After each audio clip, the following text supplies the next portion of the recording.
Hey guys, thanks for clicking on Pro Talk Outdoors. This week, a little bit different. I'm going to be sitting this one out, but JP and Wyatt had a chance to catch up with a couple of guys to talk about the absolute most important topic we can ever discuss, and that's tree stand safety awareness with President of the TSSA, Glen Mayhew, and a guy that most people probably know, Realtree Outdoors' own David Blanton.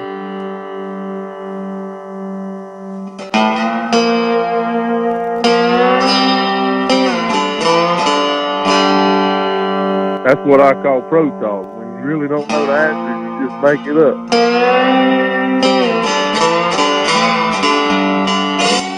My rut is that I am in a rut. To get the pilot of Red Arrow going. This is really a way to skip class. I want to say, hey, those boys right there are entertainers. There you go. That's the nicest thing anybody's ever said on this podcast. Alex Rutledge here with American Roots Outdoors TV. Hey, this is Lee and Tiffany Lukoski from the Crest TV. Hi, I'm Don Higgins. This is Jeff Lindsay. Hey, everybody, this is Mark Drury with Drury Outdoors. Hey, this is Craig Fish of Trained Assassins TV. You're listening to Dave and JP on Pro Talk Outdoors, the craziest two I know.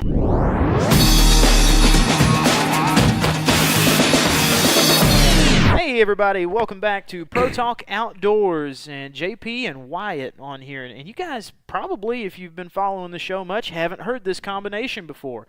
Wyatt's been doing some episodes of Diving Deep, a spinoff that he was a big part of generating the idea of, and he's been working with Dave and Todd on that. I think Eric was even on one of them. So I've been spreading the love around a little bit there, and man, it's pretty cool. You're on your very first just regular old Pro Talk Regular Outdoors. old Pro Talk podcast. Ain't nothing wrong with the old original every once in a while. The old's good. That's what I started listening to. That's just like a regular old tater chip, man. Yeah. Sometimes you just got to have a Lay's in your life. That's right. That's right. But, man, it's cool. You and I have bounced, well, I shouldn't say bounced off each other. I have been bouncing things off of you for probably the better part of 8 months now on all things outdoors. I've really appreciated from the very get-go your willingness to listen to some of probably my stupid thoughts that I've had or not so good questions. Well, I don't think that there's any stupid questions. I mean, if you don't know, you don't know. So and I don't. That's the thing. Folks that have been listening to this podcast for any period of time would know I'm not an experienced hunter. I grew up bass fishing, camping, or hiking, doing stuff like that, but I never whitetail hunted. It just... And I gotta give credit to Dave for putting up with a ton of my questions, and I read like a sponge, and I've bugged him to death over the course of the last several years. But it goes back to something that I know is near to your heart that you do a great job of is hunter recruitment. And I'm an untraditional story, but Dave was a big part of that for me. That's great. I mean, I applaud Dave for that. I think everybody should try to at least try to introduce the outdoors to somebody different every year. I mean, because that's what it takes, and that's something I try to do. There's a couple kids that we're working with this year. One's 13, the other one's 10 or so, and they both are really passionate about the outdoors, and they want to learn a little bit more in-depth strategies than maybe maybe what they've hunted with before. And I mean, and that's our duty as outdoorsmen. Yeah, I've got a to copy involve of other people. A deer and deer hunting right here with me, and I'm a subscriber to every major outdoor magazine. I've Field and Stream, North American Whitetail, you name Bassmaster. I mean, you name it. And reading's such a critical thing. And over my lifetime, I've read a lot more outdoor stuff than I ever did school books. I can tell you that. Most of it's a lot more interesting. Yeah, but there's nothing that replaces just being out there and time in the woods and experience and actually seeing something firsthand. And I think that kind of gives you the confidence to it gives you the confidence to believe in what you're doing, and it gives you the confidence to understand what's actually happening. I mean, it brings that understanding. It's kind of that full circle thing. So 100%. The time in the woods is just invaluable. No, you can't replace it. I've learned a lot from Dave. I've learned a lot from you. I learned from Eric. I've learned from a lot of folks, and I've learned from watching outdoor television and media. Yeah. But I learned more just getting out there and doing it myself. And seeing it. And I've made a lot of mistakes. And mistakes is what teaches you to learn too. I mean, dude, I've made more mistakes than I can count over the years. I've screwed up more things, blown more good opportunities. But, every year, at the end of the year, if you can look back and recognize what was a mistake and what wasn't, and then build on that for the next year and try to avoid making that mistake again, that's huge. That. Well, one of the things that I've really gotten into and would love to talk a little bit about here in the open is just the idea of picking a target buck. And I've been lucky enough to be pretty much the only guy that hunts on a farm that I more or less get to manage and just I have the run of the place and do what I want when I want, and it's a blessing that most people don't have. I'm spoiled. Part of that blessing is the fact that I get to catalog all these pictures and hunt bucks over a year-to-year time frame. Yeah. And obviously I'm going into season 4, and really my third real season of using trail cameras, at least in having a clue what I was doing. So with that in mind, I'm going to be able to see bucks that I saw at 1.5, hopefully, as long as they're still around, right, reach 3.5 to 4.5 this year, and hopefully be a target buck. And and I've got a couple in mind that I think lived. But I want to ask you, as somebody who's been doing this for years and years and years, what's your process in identifying your target buck, and is it something that you break apart parts of your farm, or do you just throw every deer in a single hat and figure out who the 1, 2, and 3 are that you're going after this season? It kind of depends on the year and what deer are around. There's some years where I don't maybe have a specific target buck, and then there's years where I do, and there's one particular deer that I want to chase. But one thing that I do is I start when they're no older than 3.5, gathering information on them. Write that information out. I've got several journals. I've got journals for each deer that I think is going to end up being a target buck. And say a 3-year-old with a ton of potential comes along, I'm writing down the weather information, the pressure, everything to go along with the individual pictures of that deer. And I'm saving them all into separate files, and I've got separate journals and things like that. And then that way I can, kind of got to, you're a step ahead if you start doing it when they're 3, and they're going to change their lifestyle when they turn 4, from 3 to 4. I mean, they just become a lot more reclusive and harder to hunt. But I at least want to have that information and know those areas that he frequented, and know maybe the particular wind direction that he was traveling when he was frequenting a certain area, or what have you. So I try to start early, before I'm actually trying to target them. I start categorizing that stuff. And then the year that I'm, let's say he makes it through as a 3-year-old, it's after season. I'm getting minerals out. I'm still running cameras and stuff on food plots or crops, whatever I have available at that farm. I'm running cameras. I'm trying to figure out, kind of where he's coming from, where he's going. And I think that's a huge critical part whenever you're analyzing trail camera pictures. I don't care so much about that picture. I care about where he's coming from and where he's going, and if it's morning or evening. If it's evening and he's coming from a specific way, you can just about bet he's bedding in that, in that direction. Yeah, so it's less about the picture and more about the data you gather from. Yeah, exactly. And then, in the morning, if he's coming by, say, a mineral site, a lot of times we'll run cameras on mineral sites this time of year just because of, sheer numbers. I mean, in odds, you're going to pick up the majority of your bucks. So, if it's in the morning and he's coming to a mineral site, then, I know that he was probably in a destination food source of some sort, a bean field or something this time of year, big clover, alfalfa field, and he's moving back to his bed. So I'm really trying to analyze, which way is he going, and then looking at the wind direction and stuff and saying, okay, well, on a, let's just, for an example, a west wind, he's bedding on this ridge, and on a east wind, maybe he's traveling a different direction where he's bedding, in a different location, depending on that wind direction. And that depends on the country that you hunt too. If you're hunting, farm country, yeah, America or Mexico, yeah. If you're hunting farm country or, hillier terrain or, swamps or whatever. I mean, I think it depends on, what deer do. But I'm always trying to figure out where. It's good to get a picture, but I'm always trying to think, where is he coming from? Because I never want to put a camera right in a bedding area. I never want to put one like right at my stand necessarily, but I want to, try to put a camera 100, 200, maybe 300 yards away from a bedding area on a field edge, or, something like that. Low pressure, super low pressure, I can check it. I can drive a vehicle. I can drive a 4-wheeler, a tractor, right up to the camera, pop out, grab the card, swap cards, check batteries, head on. Well, that's a little bit about how you go about getting your information and what it means to you and what you're really looking for. Before we jump into the meat of this episode and get into our interview segment, I know you have one target buck. Doesn't matter how big he is, you've chosen him for one reason or the other, whether that be personality or history with him or size or whatever. You've picked this particular buck. What is it about the buck that made you choose him?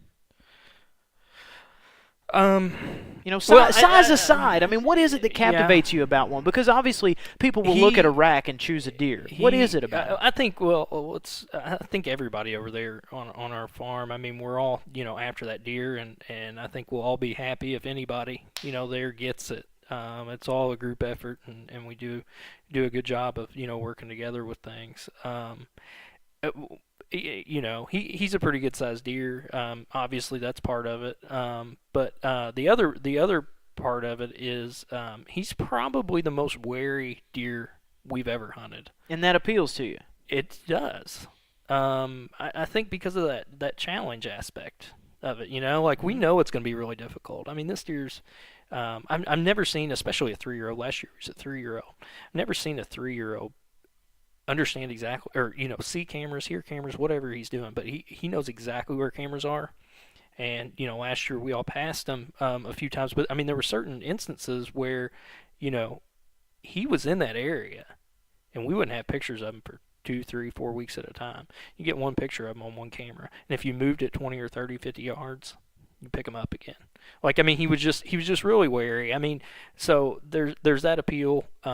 Being that he's a solitary animal, we've been watching him this summer feeding in some beans, and he hangs by himself. I mean, he's not in a bachelor group like all the other bucks we're seeing. He's by himself, and he just is. He's got a pretty small range. It goes on their neighbors, and they're very accomplished hunters, very good hunters.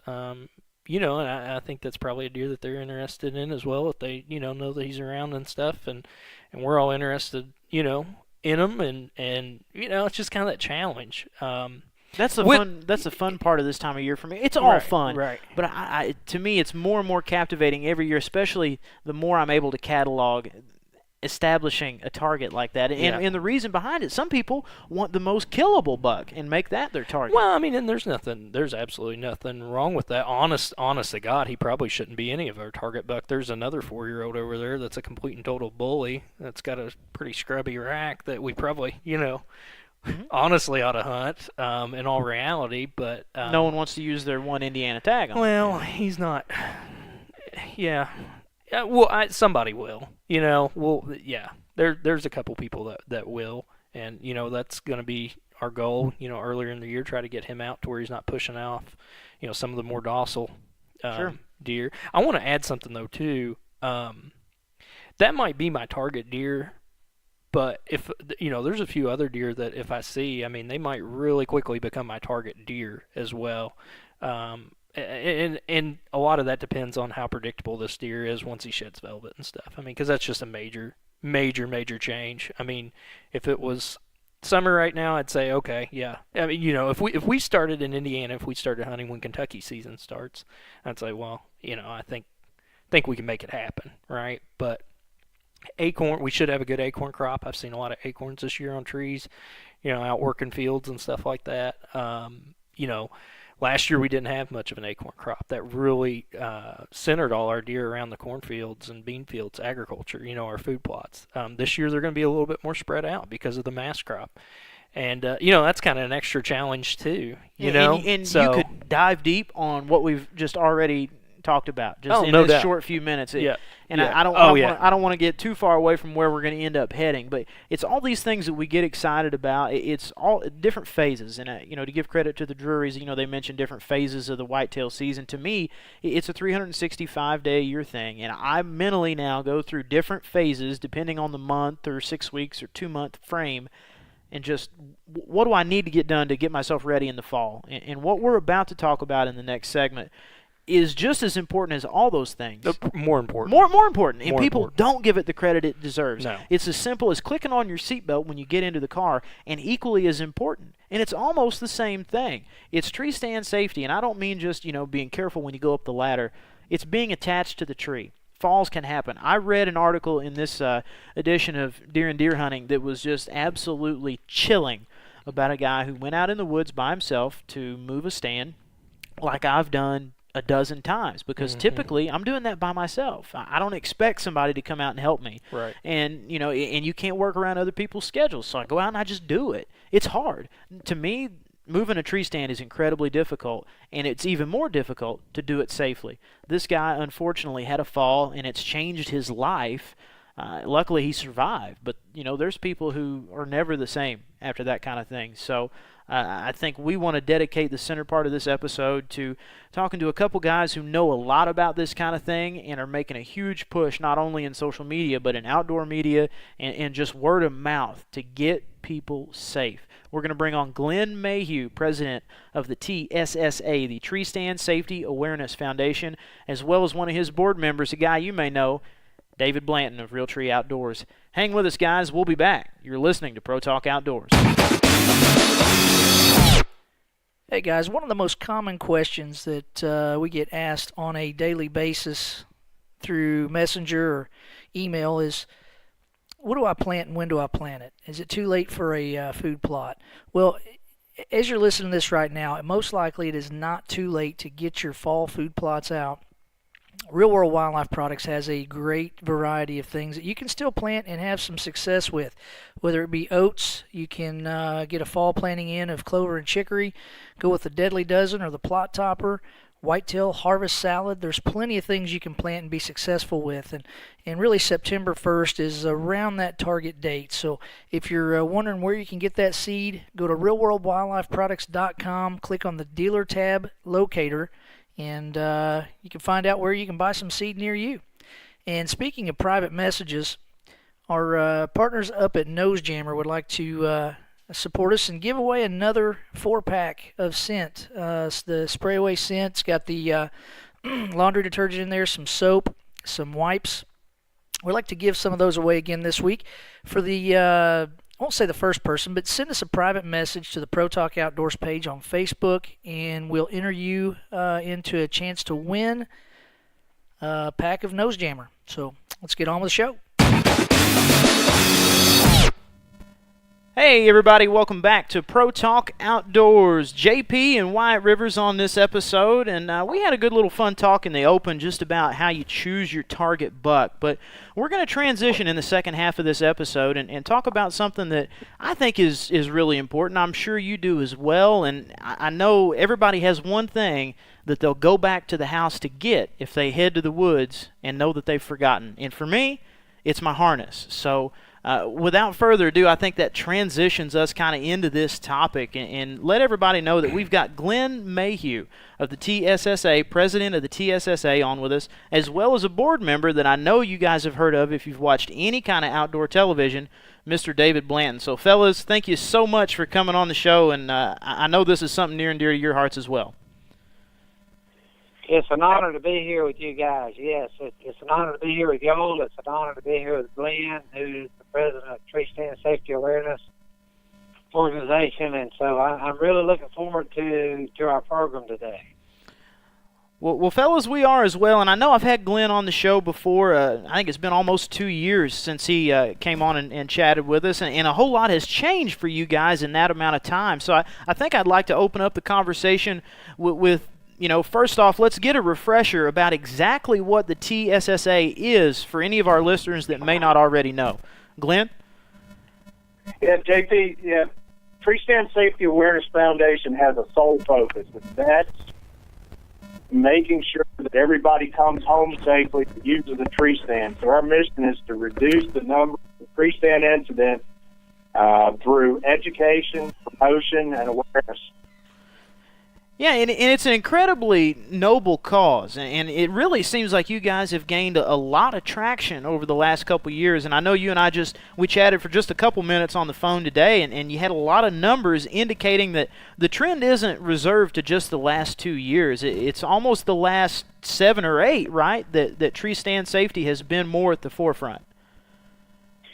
Yeah, we've actually had some pretty good data, trending back all the way back to 2010. And I've got some good news to share tonight, and I know David's excited to hear about this as well.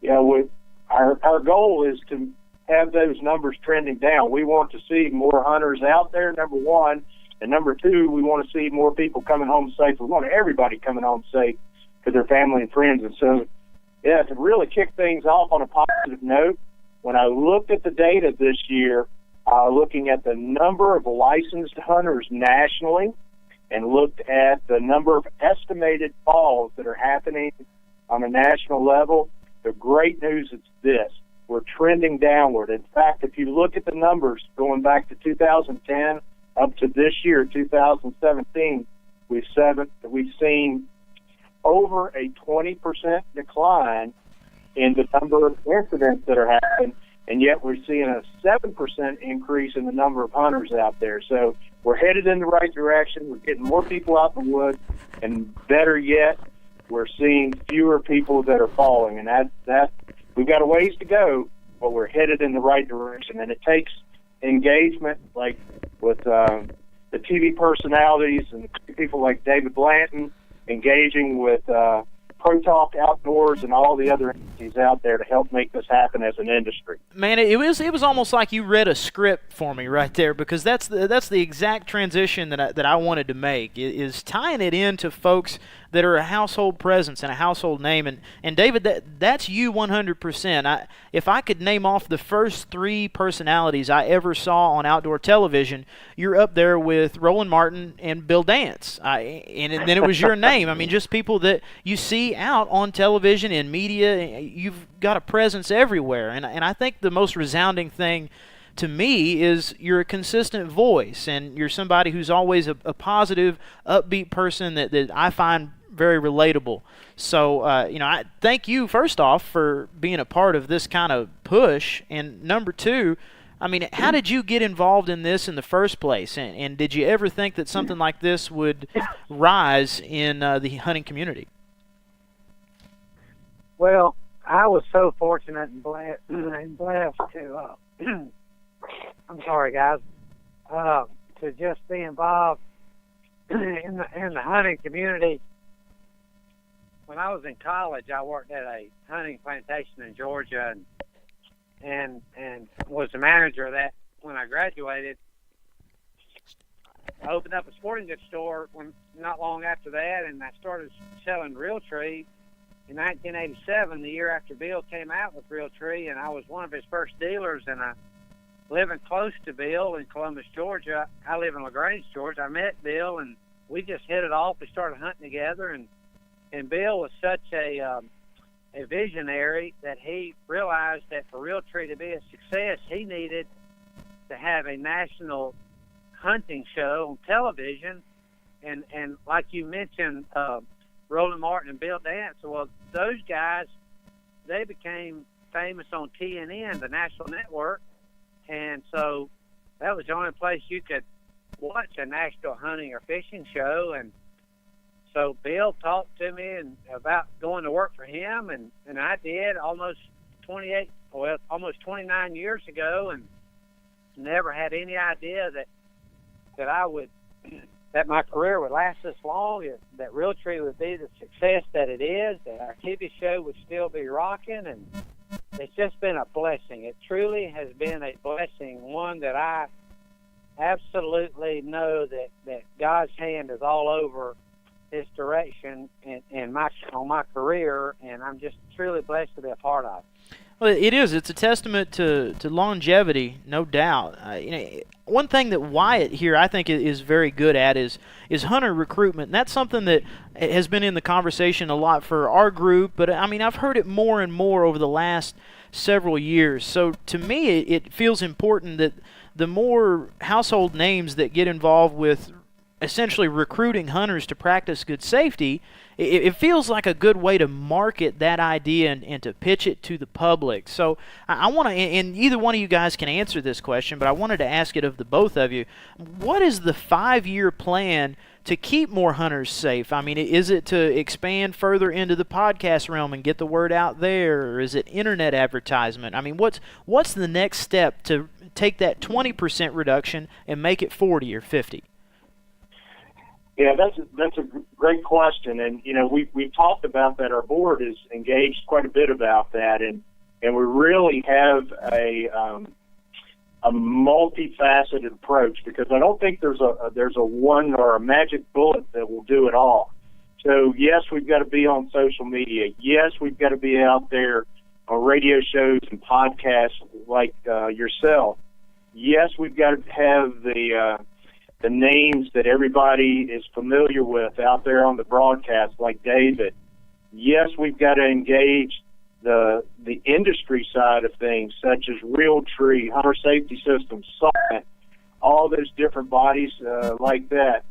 We even talk about actually getting into the big box stores and having media in the actual big box stores where you go up to buy a tree stand or a harness.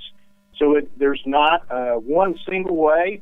Another way is just individual by individual. Man, I love going out and engaging with the public. I know I'm going to be at one of the Bristol Cabela's here in early September, and so I'll be able to chat with folks right there one-on-one. David, you want to share some of the things that we just did down at Realtree as part of that? Yes, we just spent an entire day with our camera crews. Glenn came down and we spent an entire day filming tips and safety pointers and awareness videos that we will be putting together for use on social media to help people understand how to work a safety harness, how to work a safety rope or lifeline, how to properly hang a stand while secure with no chance of falling. So we spent an entire day doing this, and I just am so excited about how this is going to impact, because even your veteran hunters, we still have, as Glenn mentioned, we still have so many grizzled old veterans that are yet to make it a regular practice to practice wearing a safety harness and being attached to a safety harness before your feet leave the ground, and that's our goal, is to get everybody aware. And one other thing I'd like to bring up is it's so cool to me, how us as hunters, we all stick together, whether we're bow hunters, crossbow hunters, rifle hunters, primitive. It doesn't matter what type of weapon you're hunting with. We're doing a better job of everybody sticking together, and it also comes to tree stand awareness. I don't care what camo pattern someone wears. It doesn't matter if it's Terrence Strickland or me or Mark Drury or anyone, regardless of where our allegiance is to what bow we shoot or what gun we shoot or what safety harness we wear. We all agree that tree stand safety is so important in our industry, and everybody is pitching in. 100%. Go ahead, Glenn. Yeah, I couldn't say that much any better there. That's one great thing. On our board, we have competitors that are competitors with each other in the industry, but yet there's a common bond that those competitors have, and that's making sure everybody comes home safe to their family and friends. And boy, the competitiveness goes out the window when we're focused on just that central mission to bring everybody together on. And using a tree stand, it's a safe way to hunt as long as we follow the safety guidelines. I can't say that enough, because some people get the wrong idea that hunting from an elevated platform may not be safe, but that is not true by any means. It is safe as long as you do it the correct way. It's when we take those shortcuts or get complacent, as David said, those of us that have been hunting for years. It's us that are falling. The biggest group of people that are falling out there are the middle-aged people, and that's us that have been hunting all of our lives. We didn't do it when we grew up, but It just hasn't happened to us yet. But, hey, we've got to remember, as we get older, we're not as nimble as we used to be, and the number one cause of falls are slips, loss of grip, and loss of balance, and that can happen to any of us at any time using any type of stand. Well, to add to that, I want to say that, for the last couple of years, we've been transitioning to where every stand that we hang has a lifeline now. And the security that gives me climbing into a stand, it's unreplaceable. I'm never unhooked, If you guys wouldn't mind, explain what tree stand harnesses, or what style of harnesses you guys approve of, what harnesses maybe you guys don't approve of as far as wearing, I know like a safety belt used to be the thing when I first started hunting, and then some information came out that wasn't safe. Just kind of to educate our listeners, what harnesses do you guys suggest, and what harnesses do you guys suggest staying away from? Yeah, I'll chime in here, and David, you can help out at any point. So sure. We want everybody using a full body harness, and I don't care which manufacturer it is. There are a number of great manufacturers out there.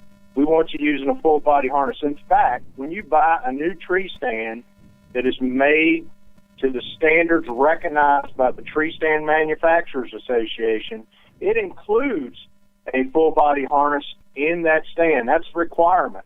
That's been a requirement for a number of years now. But there's some great aftermarket products that are out there that are full body harnesses. What we don't want you using are just a rope. I have people still tell me they tie a rope around themselves, or they use a single strap type device, or just a chest harness. All of those are very dangerous to use. No more single ropes, no more single straps, and no more chest harnesses. Throw those away. Those are something of the past. We've got great equipment that's very safe, very efficient, and very effective to use nowadays. So it's important that you keep corresponding that message. David, anything you want to add there? No, that's very well said. And it's the people that have been hunting for years that may not have had an accident while they're using a safety strap or a waist strap, and they've not had an accident yet, and so they become complacent. And the fact of the matter is, as Glenn mentioned, the older we get, the chances of that happening are greater and greater, and that's why we're trying to make awareness that a full body harness is absolutely essential and critical that everyone start wearing. Well, I frequent quite a few of the hunting forums and stuff, and I see a lot of people talking about the new, well, they're not new, but a lot of people are integrating these type of harnesses into hunting. It's the rock climbing harnesses that people use to rappel and stuff. Do you guys have any thoughts on those, or are you familiar with what I'm not familiar with the rock climbing harnesses. It's basically I would be remiss if I commented. Yeah, it's more than it's more or less it's a waist strap. Obviously, it's got buckles that go around your thighs.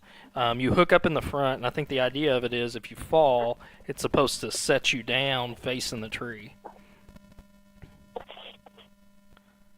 I don't know.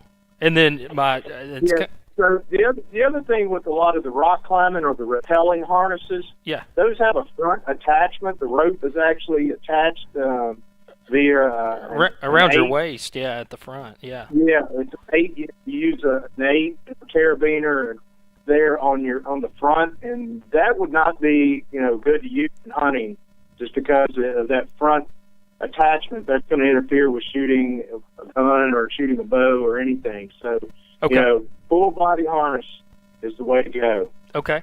So here's my next question for you guys. What's kind of what would you suggest to our listeners of kind of lifespan of a harness? Say you've never fallen out of a tree. It's never it's never actually been used. What would you say the lifetime of a harness that you wear every season, but you've actually never fortunately you've never had to fall out of a tree with it on? Yeah, that's a great question. We get that quite often when we're out engaging with the public. all of the full body harnesses, when they're manufactured now, actually have a tag sewn into the harness, and it has a manufacture date on there, and the recommendation is that those are only good for 5 years. Okay. And part of that is they're made out of nylon, and nylon starts to deteriorate over time, especially if it's been exposed to the elements and the sunshine. The UV rays have an effect on nylon. So the guideline is 5 years on those. I got another question about them too. With all the ozone machines and stuff that are coming out, what does putting it in like a scent crusher bag or something like that, or whatever ozone device you're using? What type of damage can that cause to a harness as well? Do you guys suggest doing that? Do you guys suggest not doing that? What's kind of your all's thought on that? I have not heard anything come out from any of the manufacturers not recommending that or any warnings on it.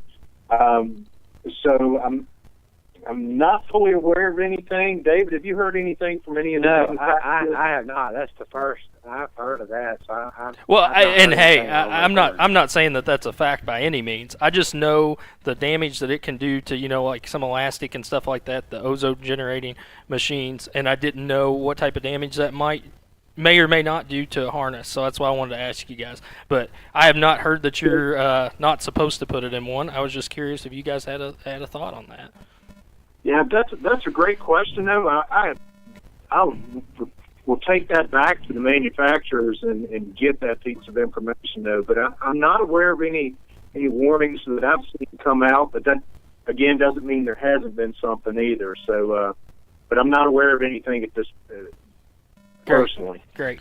Well, obviously, you guys both have had a big hand into some of the things that have been going on lately to get this out there and get more people aware of it. And I know September is the Treestand Safety Awareness Month. Is that correct?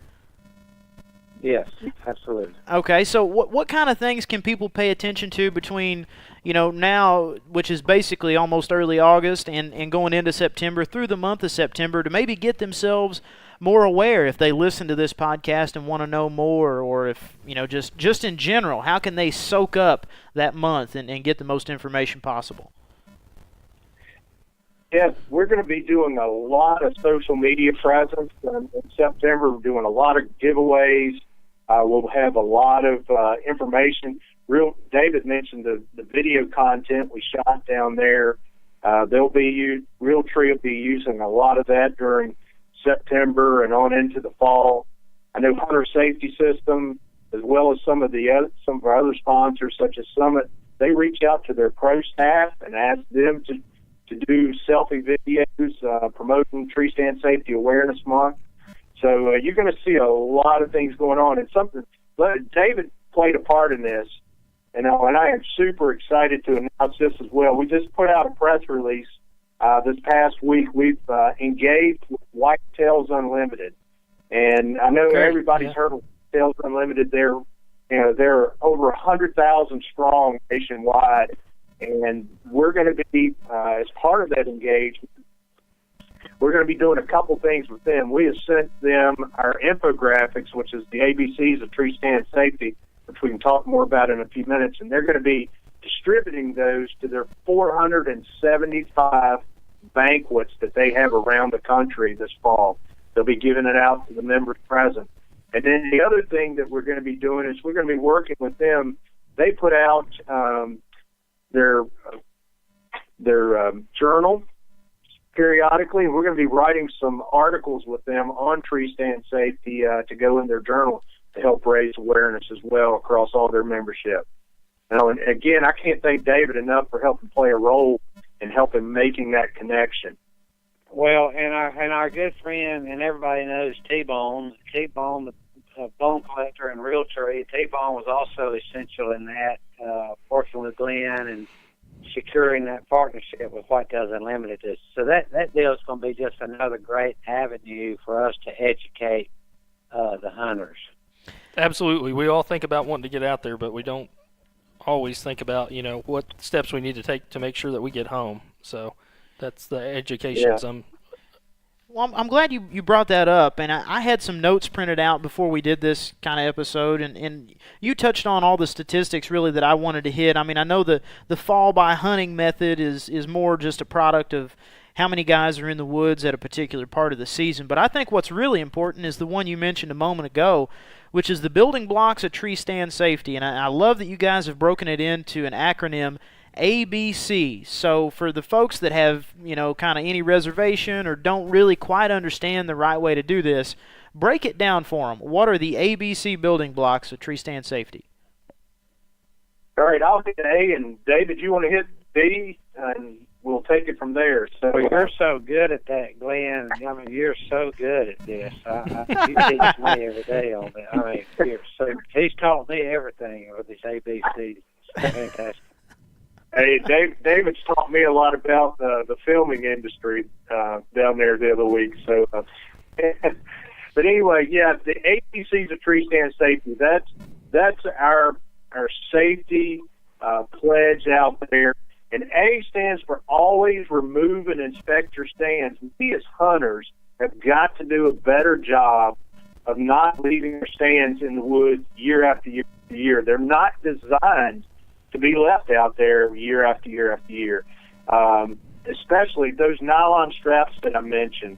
We see oftentimes the ratchet straps will have some type of failure as a result of where people have left them in the woods year after year, and they never switch those out with something from that's been designed from the manufacturer. They leave them up. The UV rays break them. A tree is growing.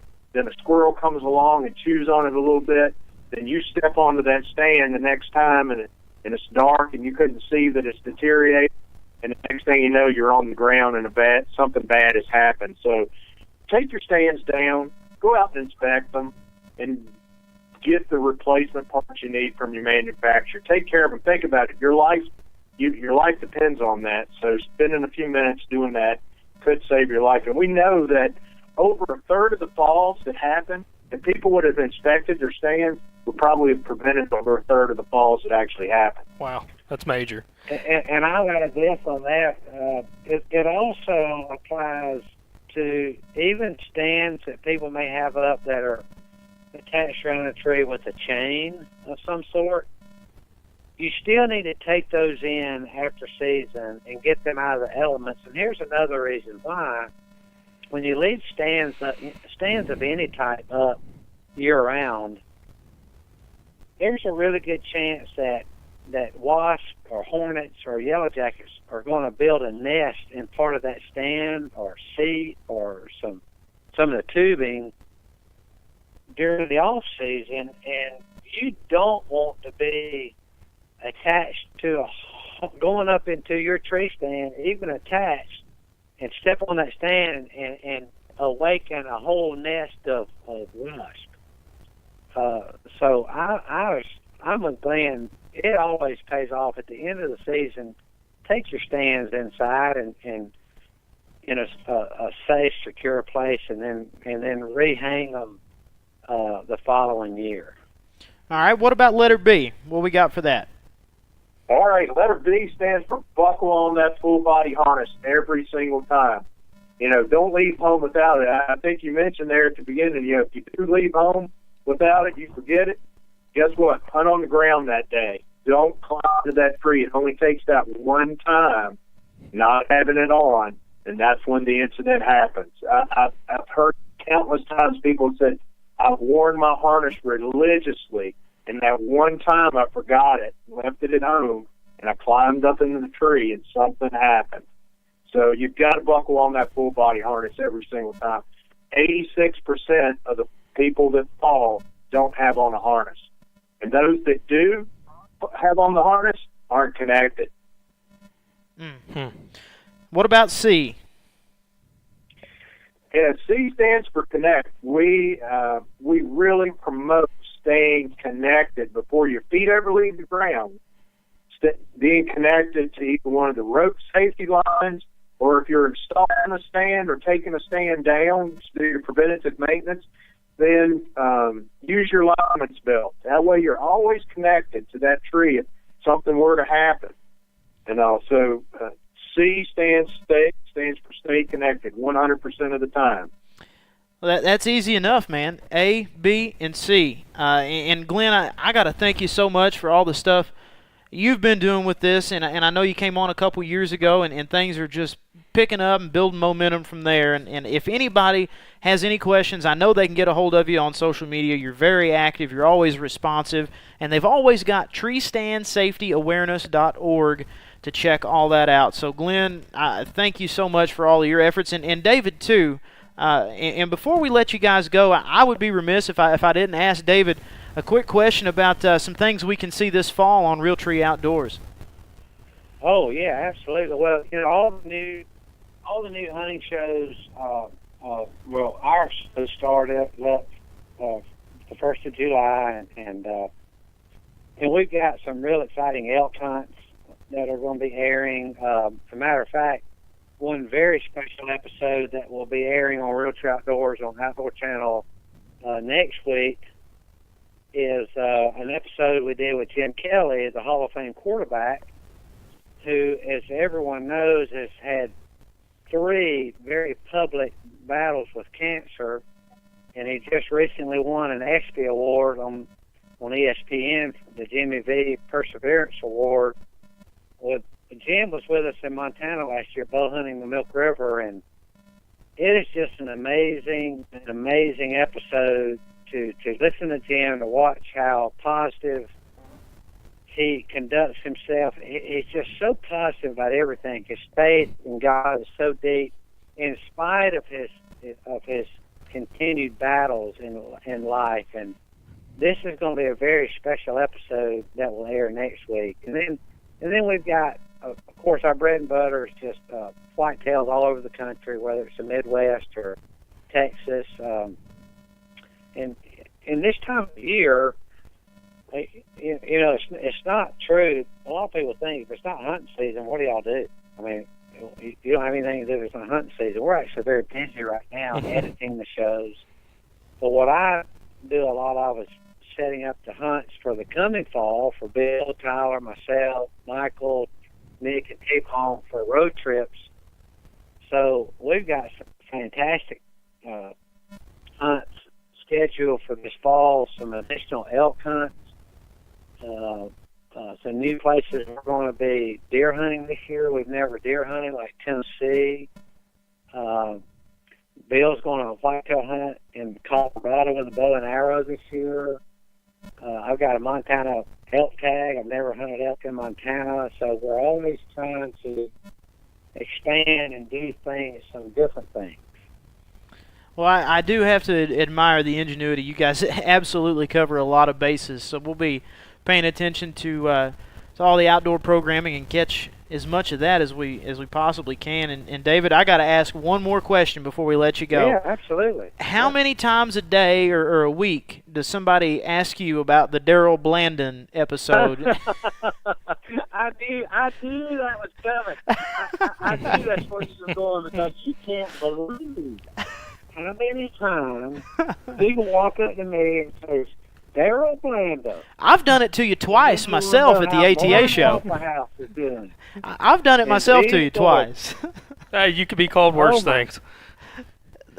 I'm going to tell you, those DVDs we did with Jeff Foxworthy are still to this day, in my opinion, the funniest deer hunting DVDs ever done. Of course, he's a genius when it comes to comedy, and we had so much fun with Jeff over the years doing those, but those names have stuck.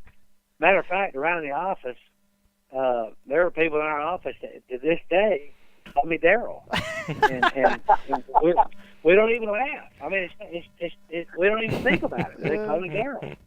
Man, sometimes the nickname just sticks, and I love how gracious you are about it. That's awesome. It just sticks. Yeah, it does. Well, fellas. Hey, JP. Yes, sir. JP, we got just a second there. David, you haven't had a chance to say anything about y'all's great new pattern that's come out this year, the Edge. What? Have we got just a second to mention that? Yeah, absolutely. Go ahead. Oh yeah, we're real excited. Edge is out. It's our brand new whitetail pattern, and it is phenomenal. And we're really excited about that. And we what's cool about the edge pattern is you can use that pattern any time of day, whether it's dusk, dawn, middle of the day. And it's amazing how, as the sunlight changes, that pattern just, another portion of that pattern, another element of that pattern kicks in and makes it incredibly invisible. It's just phenomenal. So, yes, the Realtree Edge is an amazing pattern. And if folks want to learn more about Edge and the science behind it and everything like that, what's the best place for them to go to get that information? Absolutely. Go to Realtree.com for sure. That's easy enough to remember. I like it. Well, fellas, it has been our pleasure, and I love everything y'all are getting into and pushing for tree stand safety, and I know we're going to do our part to spread that word as well. So hang with us through the break. You're listening to Pro Talk Outdoors. Hey, everybody. Johnny Pace and Wyatt Rivers here, about to close out this episode of Pro Talk Outdoors. It's been a good one. It's been very full. We talked about a whole lot of different things. We opened up just chatting about how you choose a target deer and your methods of navigating, not only the collection of information, but how you use it. And then we dove into an even more important topic, and that's just being safe when you get in the tree, when you're going up the tree, before your feet even leave the ground. So great job by Glenn and David to come on and talk about those things, and that's crucial. Oh, I couldn't agree anymore. We owe it to ourselves and we owe it to our families to make sure that we come back safe after every hunt. And there's a lot of us, and I mean I've been guilty of it in the past too. 5 or 10 years ago, show up in the woods and not have a harness and say, I'll be all right, and I'll get up in a tree, and I've been lucky. Like I've never fallen. Never had a serious fall, but it's something now that and have been for the last few years, I'm very conscientious of, and we'll turn around and go back to the house. Or, here's the other thing, guys. If you show up to the woods without a tree stand, sit on the ground.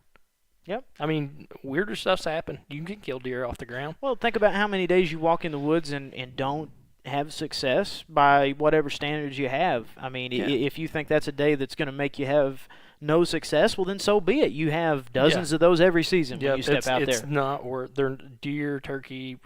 I don't care if it's November 5th, the magic day. Yep.